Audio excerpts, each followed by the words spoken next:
Hola, ¿qué tal mis queridos campeones y campeonas? Bienvenidos a este canal que es de ustedes, Moviendo México Puebla. Aleluya, somos mexicanos, aleluya, aleluya, gloria a su nombre.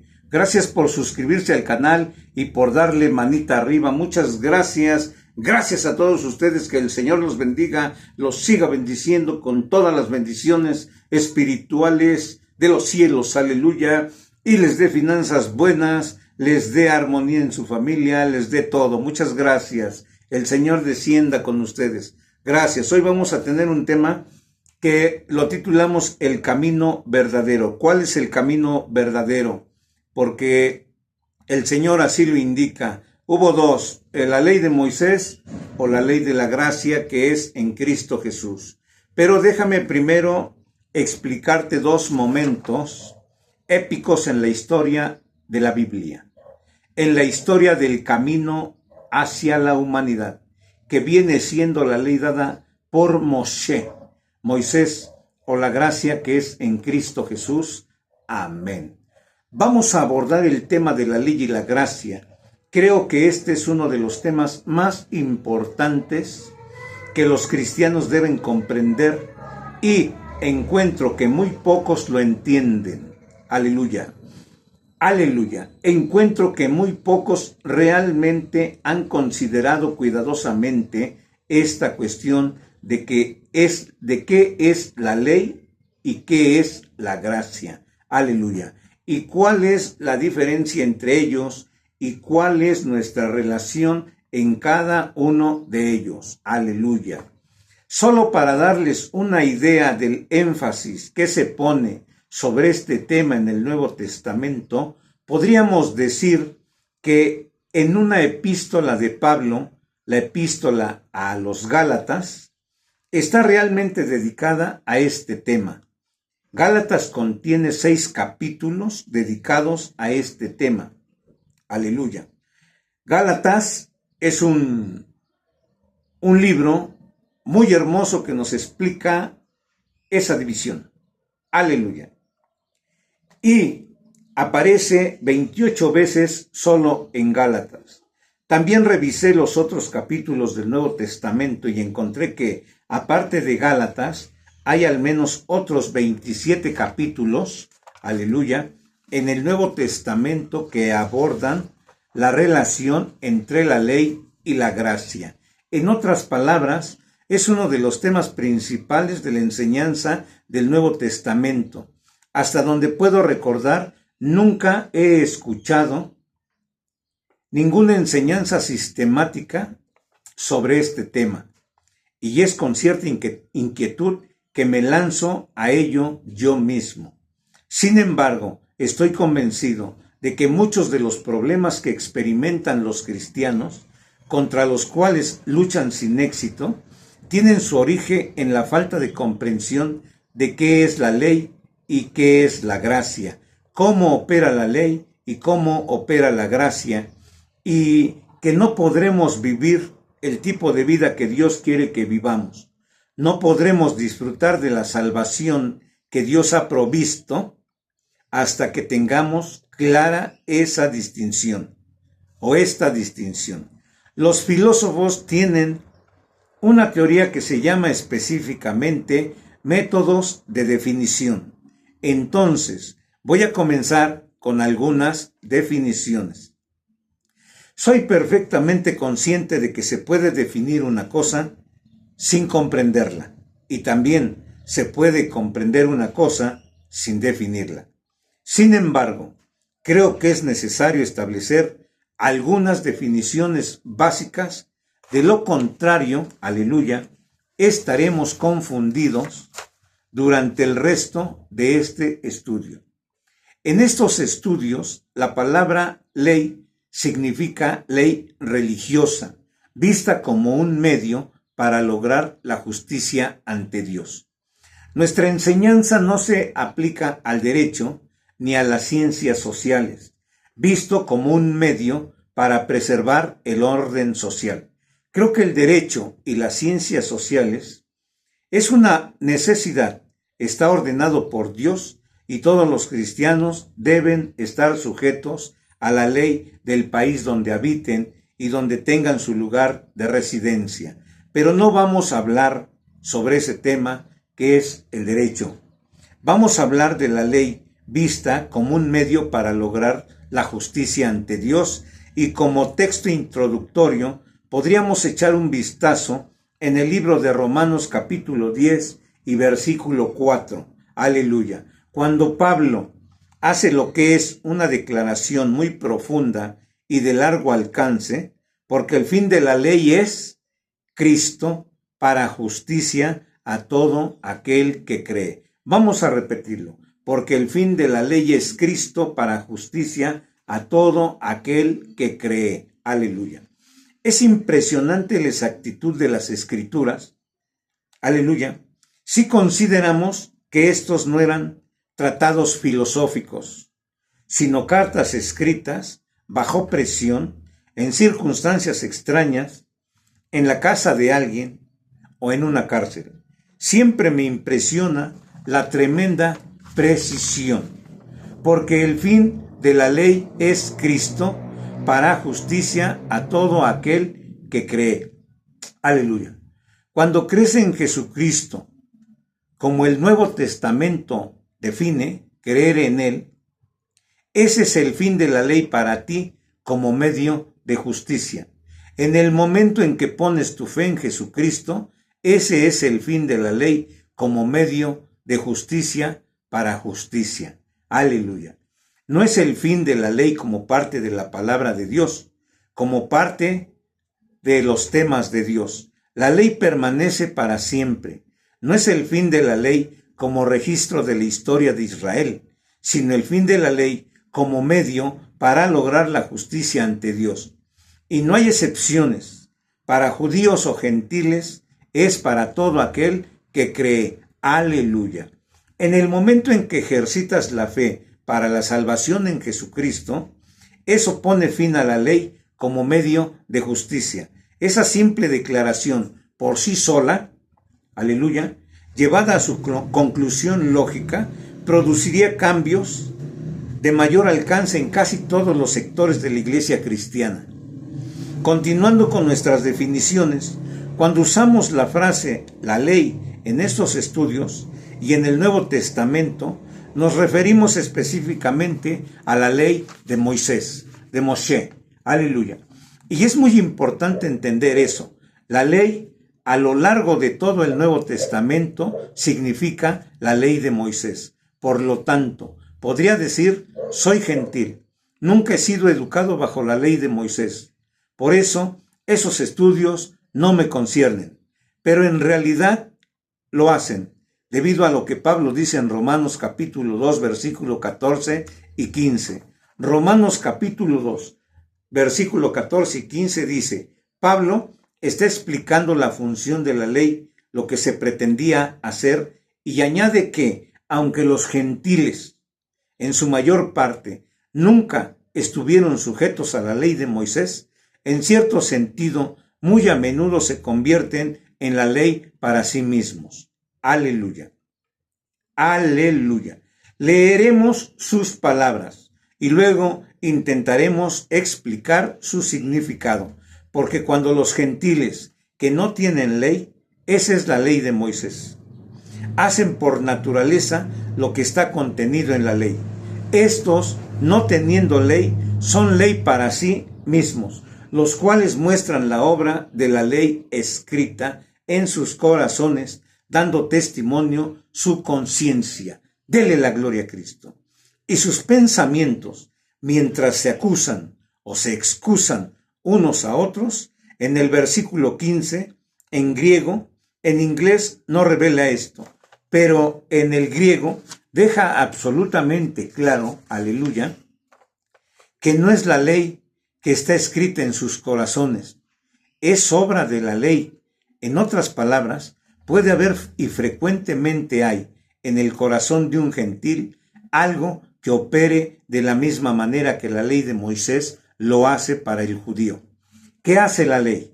La ley insiste en la cuestión de la responsabilidad personal y la culpa personal. Y así, dentro de un gentil dice Pablo, puede haber una especie de tribunal de justicia y sus pensamientos lo acusan o lo disculpan. Su conciencia actúa como juez. Por ejemplo, una cosa que se considera pecaminosa es mentir, ¿verdad? Ahora bien, esto no es cierto para todas las personas. Algunas personas toleran la mentira. Para algunas personas la cuestión es a quién le mientes. Para un musulmán, por ejemplo, está mal mentirle a un compañero musulmán, pero está bien mentirle a alguien que no es musulmán. Este tipo de principio se aplica en muchas regiones, pero mira, supongamos que tenemos un gentil cuyo código de ética dice que está mal mentir. Entonces, dice una mentira y llega a esta solución en la que el Tribunal de Justicia entra en funcionamiento dentro de él y el pensamiento dice, ahora dijiste una mentira. El otro dice, bueno, en realidad no fue una mentira, era simplemente una forma diferente de expresar la verdad. Y el otro pensamiento dice, no, dijiste una mentira, fue una mentira, sabías que no era verdad. Y la conciencia, mientras tanto, es el juez. Así que dentro de esa persona tienes el funcionamiento de la ley. Aleluya. No la ley en sí, sino el funcionamiento de la ley dentro de la conciencia de esa persona, y así hará para un gentil lo que la ley de Moisés fue diseñada para hacer para un judío. En otras palabras, la razón por la que les digo esto es que esta enseñanza no se aplica simplemente a las personas de origen judío que en realidad han estado bajo la ley de Moisés, sino que se aplica a todas las personas que de alguna manera tienen una especie de código moral o legal que opera dentro de ellos. Y me imagino que eso es cierto para todas las personas aquí presentes. No hay una excepción a eso. Entonces, de una forma u otra, algunas de manera más fuerte y efectiva, otras de manera más bien débil e ineficaz, sabemos lo que es como gentiles, y yo soy un gentil. Es una ley para nosotros mismos. Hay algo dentro de nosotros que funciona como una ley, y estoy seguro que si miramos hacia atrás, en nuestras vidas podemos recordar muchos incidentes en los que este tribunal entró en funcionamiento en nuestro interior y estábamos tratando de excusarnos y sin embargo al mismo tiempo éramos nuestro propio acusador. Y la conciencia estaba ahí para darnos el veredicto. Entonces, esto es de lo que estamos hablando. Ahora bien, creo que es un hecho si miramos a la cristiandad, es decir, a todo el espectro de cristianos profesantes, que encontramos varias formas de ley religiosa especial, que no son la ley de Moisés, pero que se consideran muy solemnes y muy necesario para las personas de ese grupo en particular o bajo esa forma particular de la ley. Y en el esquema he enumerado a bautistas, católicos o pentecostales.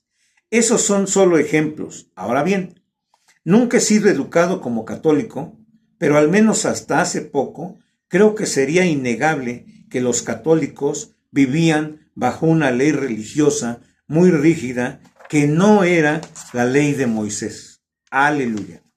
Que no se encuentra en el Nuevo Testamento y sin embargo que ellos consideraban esencial para alcanzar la justicia. Y solo para tomar un ejemplo, normalmente se consideraba completamente incorrecto que un católico se casara con una no católica. Ahora bien, no hay nada en el Nuevo Testamento sobre eso. Hasta hace poco se consideraba incorrecto que un católico comiera carne los viernes, ¿verdad? Creo que era pecado mortal que un católico no asistiera a misa los domingos. Ahora, no puedes encontrar ninguna de esas cosas en el Nuevo Testamento. Aleluya. No son parte de la ley de Moisés, pero son una ley religiosa muy real para las personas afectadas por ellas. Y el efecto es el mismo para una persona como la ley de Moisés para un judío en los aspectos de los que estamos hablando. Digamos que hay muchas reglas o leyes, muchas de las cuales se consideraban extremadamente importantes para la rectitud. No debes consumir alcohol. Eso no se encuentra en el Nuevo Testamento. No debes fumar. No encuentro eso en el Nuevo Testamento. Aleluya. No encuentro la palabra sobre fumar en ninguna parte del Nuevo Testamento. No debes asistir al cine. No hay nada en el Nuevo Testamento sobre eso. Lo que siempre me sorprende de las personas que viven bajo esa regla particular es que estaba mal ir a una sala de cine, pero aparentemente no había nada de malo cuando llegó la televisión y tener la misma película en la pantalla de tu televisor dentro de tu casa porque no estaba cubierta. Aleluya. No estaba cubierta porque por la ley. Y para muchas de esas personas era realmente muy serio usar maquillaje. Hay algunas secciones del movimiento de santidad que no permiten que sus mujeres usen ningún tipo de joyería. Se especifican ciertos largos para sus vestidos. Se asistieron a campamentos juveniles. En algunos casos no se permite el baño mixto. Y se aplican todo tipo de obras, de otras regulaciones dados sobre la ropa. Ahora, si no has estado en un grupo así, puedes sonreír.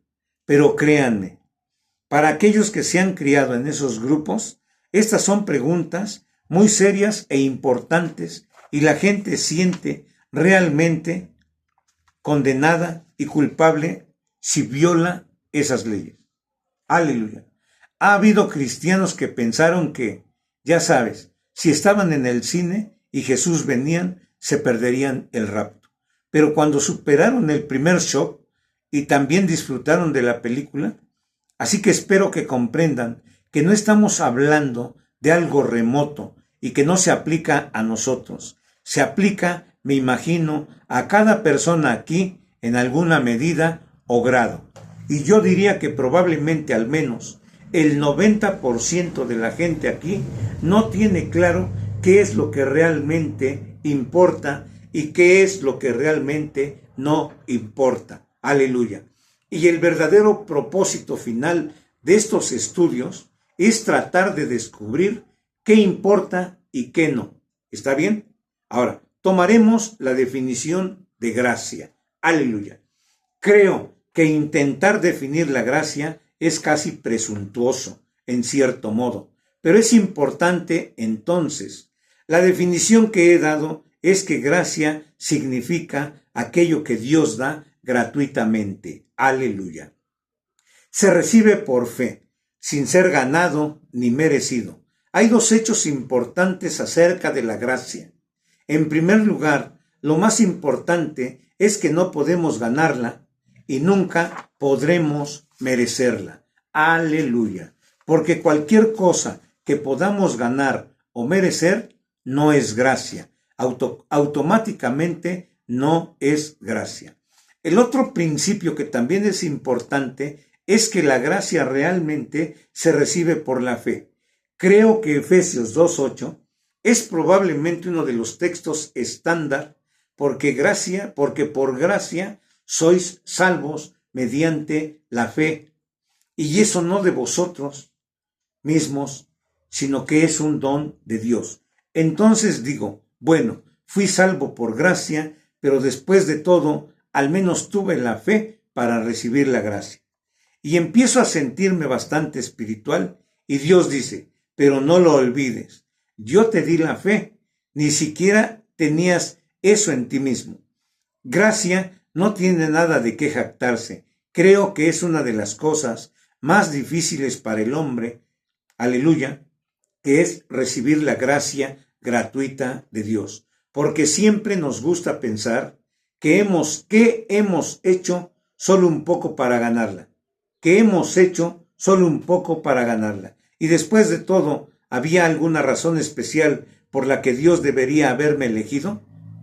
No, según la Biblia. Ahora, El siguiente punto que deseo establecer es este, que en toda la historia humana y en toda la revelación de las Escrituras, solo hay dos maneras posibles de alcanzar la justicia, y cualquiera que busque alcanzar la justicia seguirá una u otra de ellas. Estas dos maneras, y además, cada camino excluye al otro. Si vas por un lado, no puedes ir por el otro. No puedes mezclarlos. Aleluya. No sé cómo imponerles esto, pero aquí está la raíz de nuestros problemas. La gente quiere un poco de ley y un poco de gracia. Y Dios dice, no, eso está descartado. Si es de ley, no es de gracia. Si es de gracia, no es de ley. Pero no intentes mezclarlos, no se mezclarán. Aleluya. Veamos solo algunas declaraciones que se dan allí en su esquema. En el Evangelio de Juan, capítulo 1, versículo 17, una de las escrituras claves para este estudio, porque la ley fue dada por Moisés, pero la gracia y la verdad vinieron por medio de Jesucristo. Aleluya. Aleluya. ¿Ves? ¿Ves el pero? ¿Cómo surgió la ley? Por Moisés. ¿Cómo llegaron la gracia y la verdad? Por Jesucristo. Aleluya. Dale la gloria a Cristo. Aleluya. Son absolutamente distintos. Y luego en Romanos 6:14, otra escritura clave a la que probablemente volveremos muchas veces. Romanos capítulo 6 y versículo 14. Hablando a los cristianos, porque el pecado no se enseñoreará de vosotros, porque no estáis bajo la ley, sino bajo la gracia. Nota primero la última parte del versículo, pero no bajo la ley, sino bajo la gracia. Aleluya. Dale un aplauso a Cristo. Perdón. Aleluya. Si estás bajo la gracia, no estás bajo la ley. Si estás bajo la ley, no estás bajo la gracia. No puedes estar en ambas condiciones, mi querido hermano, mi querida hermana. Y observa la sorprendente injerencia de la primera parte del versículo. El pecado no se enseñoreará de ustedes, de vosotros. ¿Por qué? Porque no estáis bajo la ley, sino bajo la gracia. Aleluya. Si estás bajo la ley, el pecado tiene dominio sobre ti. Mientras permanezcas bajo la ley, el pecado tendrá dominio sobre ti. Déjame decir esto ahora mismo, porque está en mi corazón. Mira, la mayoría de la gente tiene la impresión, aleluya, de que la gracia es realmente la manera correcta para que un cristiano haga las cosas. Pero si encuentras la gracia demasiado difícil, entonces está bien intentar hacer según la ley, perdón.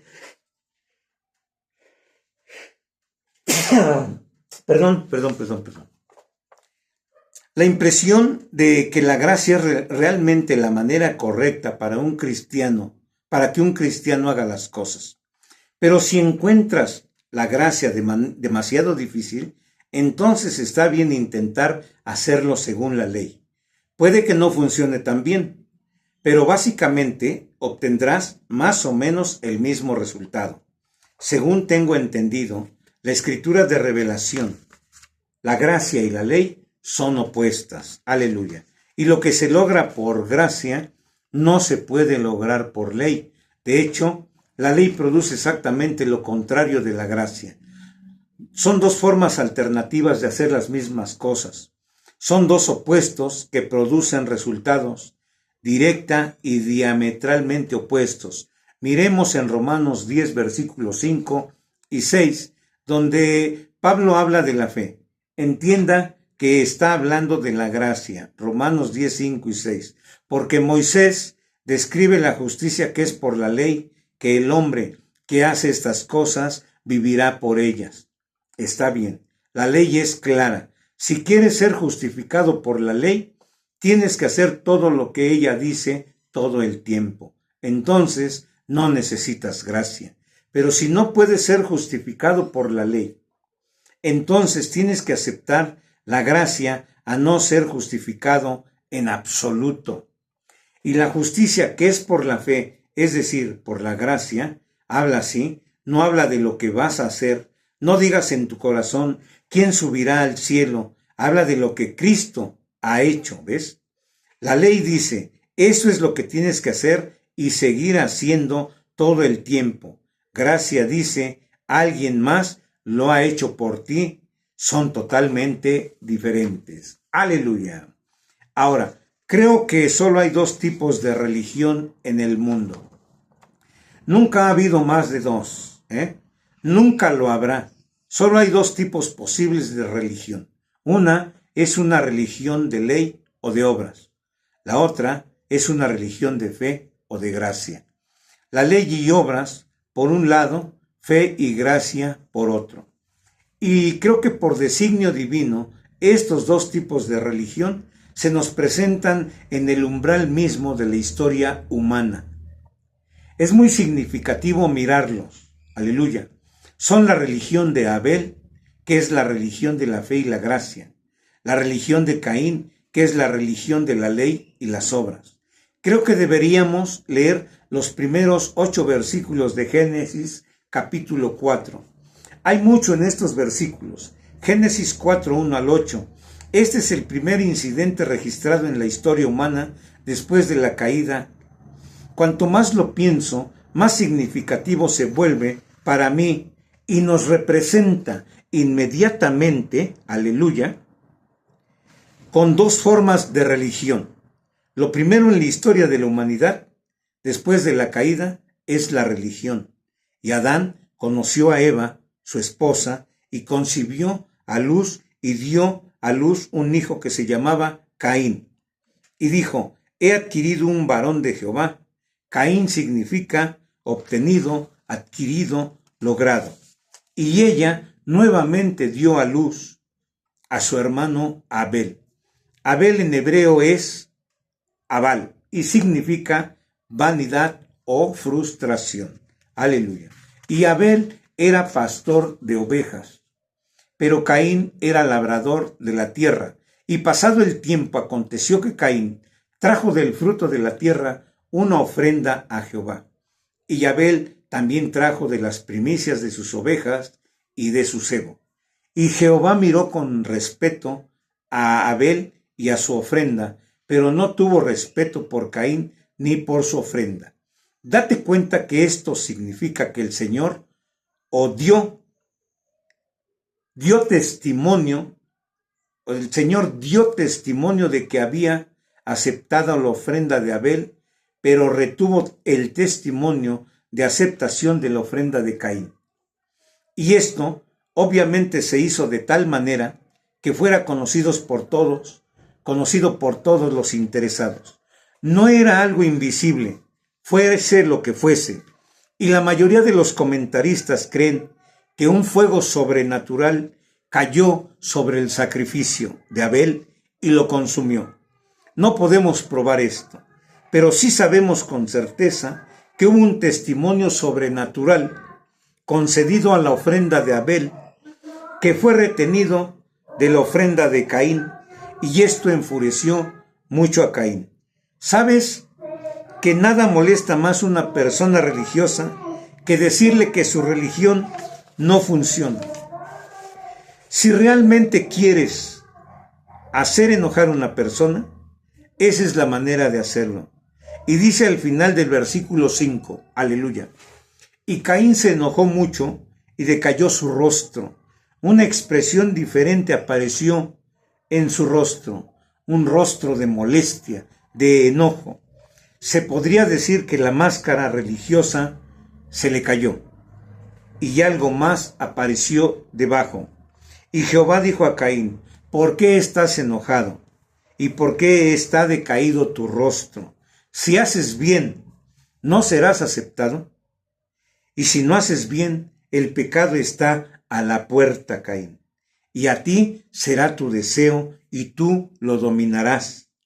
Ese es un versículo muy difícil de analizar, pero no lo intentaremos. Aleluya.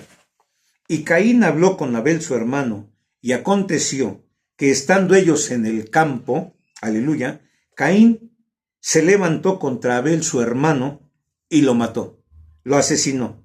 Tengamos en cuenta que el primer asesinato en la historia de la humanidad, aleluya, fue un asesinato religioso. La religión fue la fuente del primer asesinato. Ahora, necesitamos leer también un versículo en Hebreos capítulo 11 y versículo 4. Aleluya. Por la fe, Abel ofreció a Dios mayor sacrificio que Caín, por la cual obtuvo testimonio de que era justo, dando testimonio de sus ofrendas y por ella muerto. Y aún habla, ese versículo está lleno de significado. Note que el escritor de Hebreos enfatiza que fue por fe. Abel trajo su ofrenda y también resalta que la ofrenda de Abel recibió testimonio sobrenatural de Dios. Dios testificó de sus dones y reconoció su justicia, que fue recibida por la fe. Así que ahora miramos este pequeño bosquejo y vemos 7 puntos en los que la religión de Abel difería de la de Caín. Aleluya. Y voy a enfatizar una vez más que creo que en estos dos esquemas tenemos el esquema de toda la religión humana. Todas las religiones que se han practicado alguna vez caen en una de estas dos categorías. Muy bien. Notando entonces el punto 1, como señala el escritor de Hebreos, Abel ofreció por fe. Creo que la implicación es muy clara. Caín no ofreció con fe, simplemente lo hizo porque eso era lo que quería hacer. Dele la gloria a Cristo. Ahora bien, no es necesario recurrir a Romanos 10:17, pero allí se destaca un hecho básico. La fe viene por el oír la palabra de Dios. Entonces, si Abel ofreció con fe, significa que tenía una palabra de Dios en la que puso su fe. Se había concedido revelación a la raza humana sobre el tipo de ofrenda que Dios aceptaría. Abel recibió la palabra de Dios. Caín rechazó la palabra de Dios. No aceptó la revelación que se le hizo disponible en ese sentido. Aleluya. Tal vez sea bueno mirar Romanos capítulo 10, versículo 3, que nuevamente es otro texto clave en nuestro estudio. Aleluya. Habla de Israel en los tiempos de Pablo.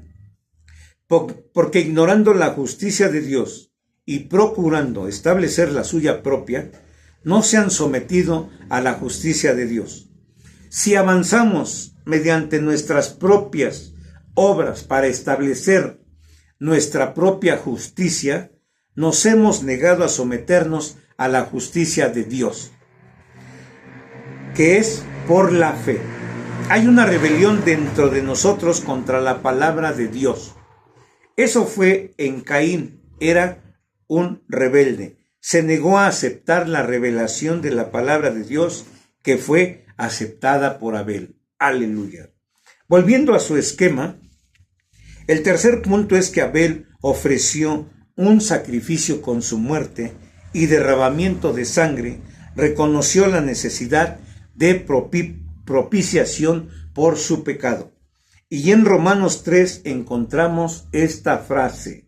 Quizá podríamos mirar allí por un momento Romanos 3:25. Hablando de la muerte de Jesucristo, encontramos el cumplimiento en el propósito de Dios de aquello que el Cordero inmolado de Abel simplemente tipificó. Hablando de la muerte de Jesucristo, dice en Romanos 3:25, a quien Dios puso como propiciación mediante la fe en su sangre para declarar su justicia para la remisión de los pecados pasados. Entonces, Jesucristo es una propiciación por los pecados que hemos cometido, mediante la fe en su sangre. El sacrificio del cordero de Abel fue solo un anticipo de la muerte de Jesús, el Cordero de Dios en la cruz. Entonces, Abel ofreció una propiciación, reconoció que había pecado, aleluya, que necesitaba ser propiciado. Caín no ofreció propiciación, no hubo sacrificio, ni muerte, ni derramamiento de sangre, trajo las obras de sus manos, que eran el fruto de la tierra.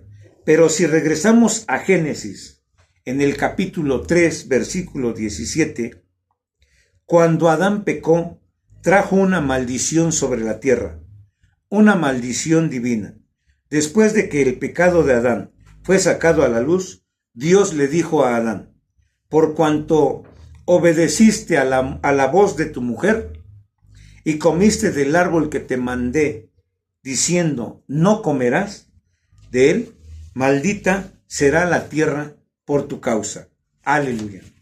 Así que desde entonces la tierra fue maldita, y en cierto sentido Caín ofreció una ofrenda a Dios porque le ofreció el fruto de algo que Dios había declarado maldito.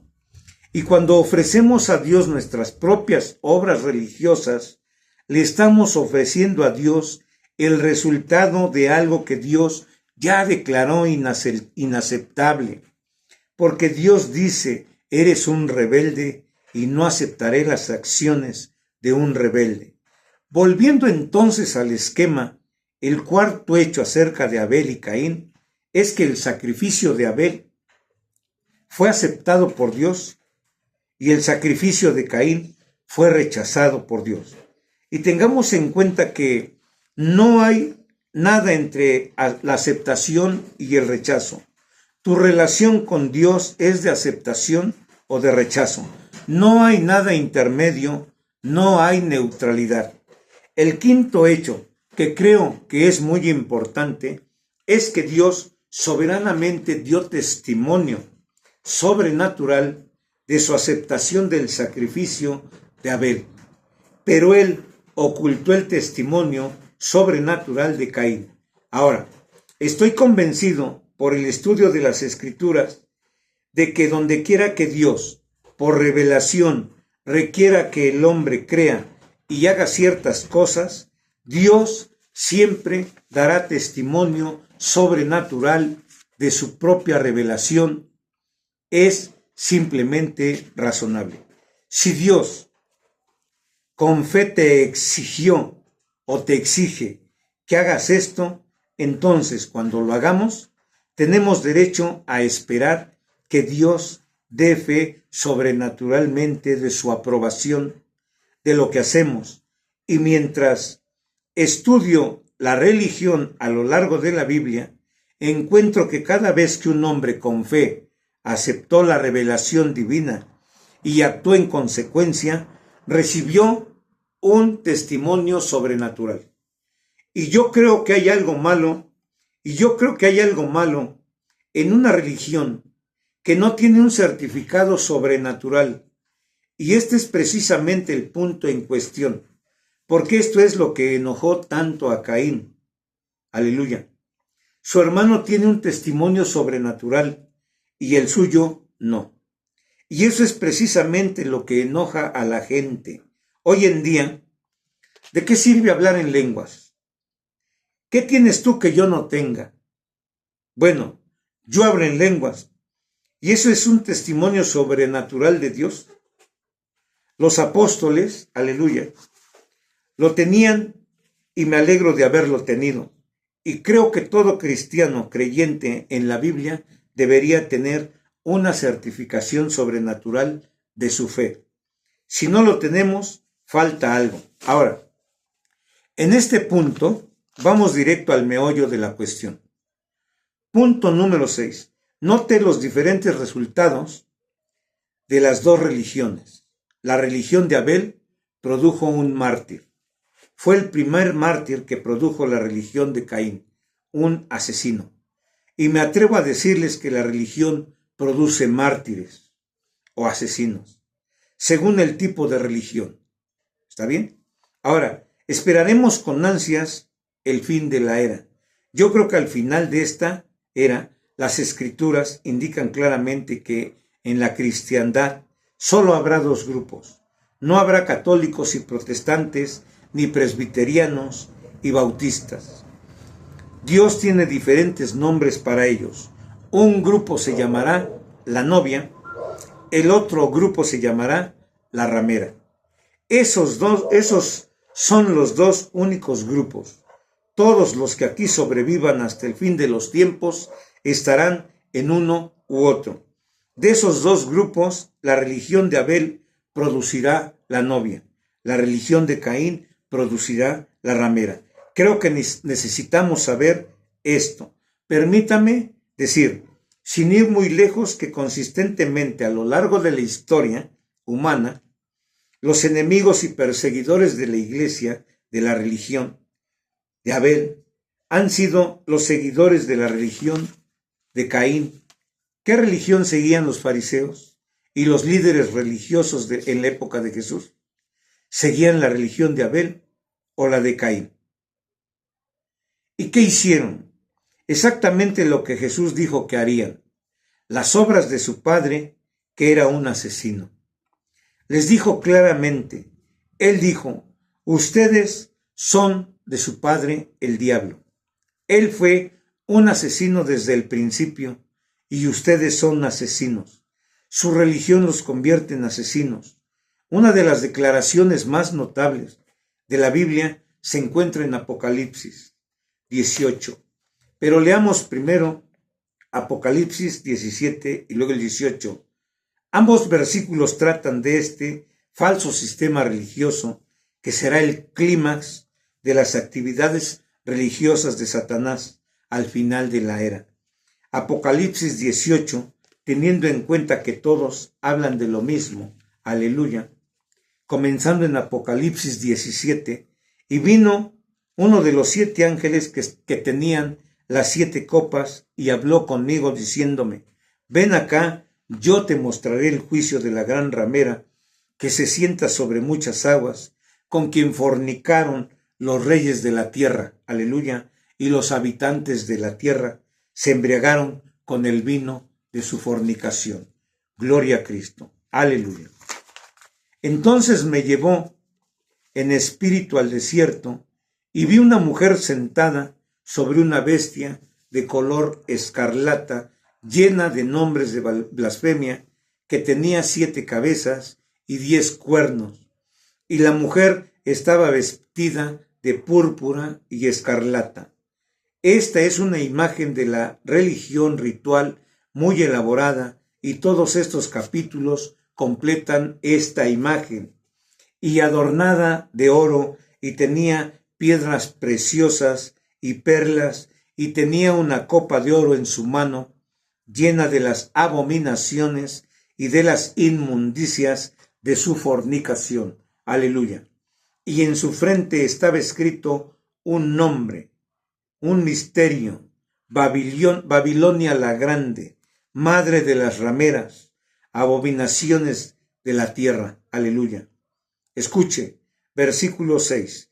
Y vi a la mujer ebria de la sangre de los santos y de la sangre de los mártires de Jesús.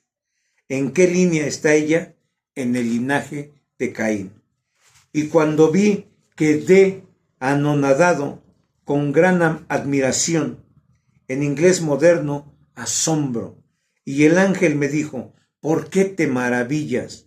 No, necesitamos leer más. Ahora, seguiré leyendo Apocalipsis 18 y tengo en cuenta que estamos viendo lo mismo representado. Versículo 1 al 4. Y después de estas cosas, vi otro ángel descender del cielo con gran poder, y la tierra fue iluminada con su gloria. Y clamó con fuerte voz diciendo, ha caído la gran Babilonia, y se ha hecho habitación de demonios y guarida, de todo espíritu inmundo y albergue de toda ave inmunda y aborrecible, porque todas las naciones han bebido del vino del furor de su fornicación, y los reyes de la tierra han fornicado con ella, y los mercaderes de la tierra se han enriquecido con la abundancia de sus delicias. Y oí otra voz desde el cielo que decía: salid de ella, pueblo mío, para que no sean partícipes de sus pecados, ni recibáis sus plagas. Se nos advierte que contra este sistema religioso.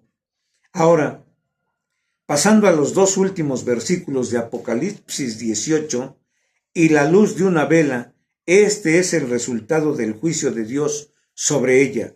La luz de una vela no alumbrará más sobre ti. Y la voz del esposo y de la novia nunca más se oirá en ti, porque tus mercaderes eran los grandes hombres de la tierra, porque tus hechicerías fueron enseñadas a todas las naciones. Note que el poder secreto en este sistema es lo satánico, sobrenatural, la hechicería. Y observe el siguiente verso sorprendente: y en ella se encontró la sangre de los profetas y de los santos y de todos los que fueron muertos en la tierra. Eso me dice que todo asesinato tiene su origen en religiones falsas.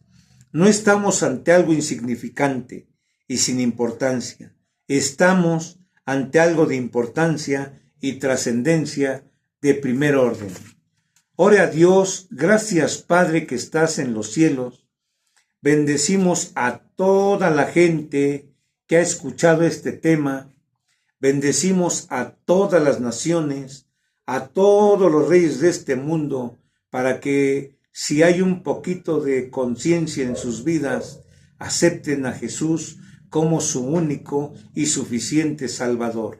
Dios les bendiga a todos y gracias por suscribirse a nuestro canal. Gracias.